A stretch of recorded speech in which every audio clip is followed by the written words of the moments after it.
अनंतकोटी ब्रह्मांड नायक राजाधिराज सच्चिदानंद सद्गुरु श्री ब्रह्मचैतन्य महाराज की जय.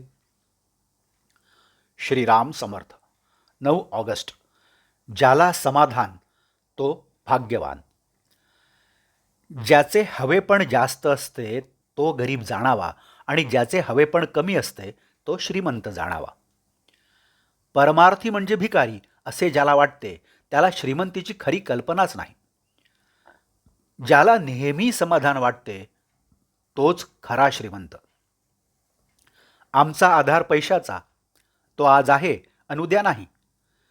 पायाच जिथे डळमळीत तिथे इमारत कुठे पक्की होईल. श्रीमान याचा अर्थ भगवंताशिवाय श्री असणारा असा होऊ नये याची श्रीमंतांनी काळजी घ्यावी. खरे म्हणजे समाधान हाच खरा पैसा, हीच खरी श्रीमंती, हेच खरे भाग्य आणि हेच खरे ऐश्वर्य होय. ज्याला समाधान जास्त तो जास्त भाग्यवान समजावा. समाधान हे आपले आपल्याला घ्यायचे असते, दुसरा कोणी ते आपल्याला देऊ शकत नाही. खरोखर समाधानासारखे औषधच नाही. ते मिळत नाही म्हणून इतर औषधे घ्यावी लागतात. काळजी नाहीशी झाली की अखंड समाधान, शांती आणि आनंद मिळतो. पैलवानासारखा दिसणारा एक गृहस्थ होता. त्याला विचारले तर तो म्हणाला, अहो मला मधुमेह झाला आहे, मी आतून पोखरला गेलो आहे, त्यापेक्षा तुम्ही बरे. खरोखर त्याचप्रमाणे पैशापासून प्राप्त होणाऱ्या ऐश्वर्याची अवस्था आहे.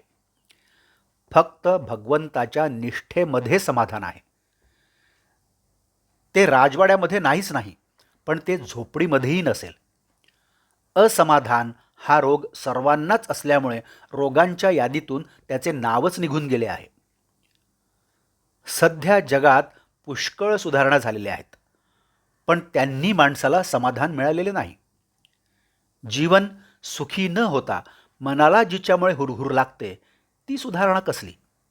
व्यक्ती काय किंवा समाज काय यांची सुधारणा घडवून आणायला चित्त स्थिर असले पाहिजे.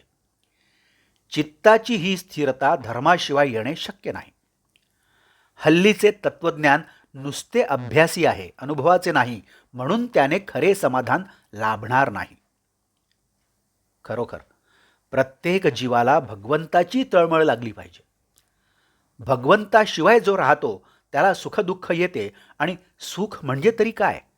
दुःखाची कमतरता ते सुख. राजापासून रंकापर्यंत प्रत्येकाला काहीतरी मिळावेसे वाटते, म्हणजे प्रत्येकाला काहीतरी कमी आहे. पण कुणी असा विचार करत नाही की जे आज कमी आहे ते पूर्वी आपल्याजवळ असताना तरी आपण सुखी होतो का? याचे उत्तर नाही असेच मिळते. ताजी जिलबी कल्पनेने खाण्यापेक्षा शिळ्या जिलबीचा तुकडा प्रत्यक्ष खाण्यामध्ये जास्त समाधान आहे. बुद्धीचा आनंद हा उपाधीचा आणि कल्पनेचा आनंद आहे. भगवंताचा आनंद हा उपाधिरहित आहे. हा आनंद मिळवायला भगवंताला शरण जाऊन त्याच्या नामात राहणे हा एकच उपाय आहे. आजचे बोधवाक्य. नामस्मरणाच्या योगाने आनंदाचा आणि समाधानाचा लाभ सहजी होतो, यात शंकाच नाही. जानकी जीवन स्मरण. जय जय राम. नमस्कार. आपण या चॅनलला कृपया सबस्क्राईब करावं ही विनंती. आपण या चॅनलला सबस्क्राईब करा, लाईक करा, शेअर करा. आपल्या काही प्रतिक्रिया असतील तर त्यासुद्धा द्या. धन्यवाद. जय जय श्रीराम.